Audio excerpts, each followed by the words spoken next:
Bonjour à tous. Aujourd'hui, nous allons réfléchir sur les deux qualités que forment un bon acquéreur et un bon vendeur. C'est parti.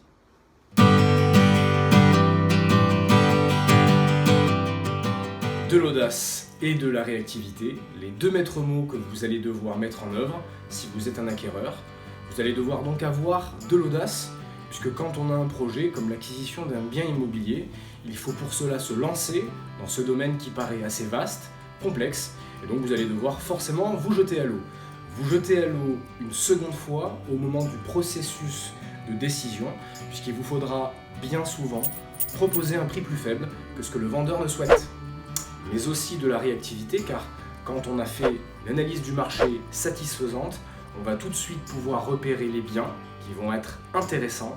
Dépêchez-vous de les visiter et de vous proposer en tant qu'acquéreur, parce qu'ils n'attendront pas après vous.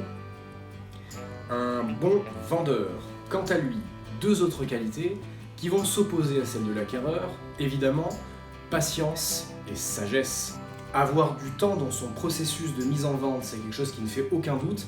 Il vous faudra prendre la mesure de toutes ces étapes et donc ne pas être pressé pour trouver le bon acquéreur. En revanche, il vous faut vraiment de la sagesse afin de récupérer un avis de valeur et une fourchette d'estimation cohérente, vous permettant d'être en mesure de travailler les propositions d'achat que vous pourriez être en mesure de recevoir et donc de ne pas passer à côté d'une proposition que vous pourriez regretter dans le futur.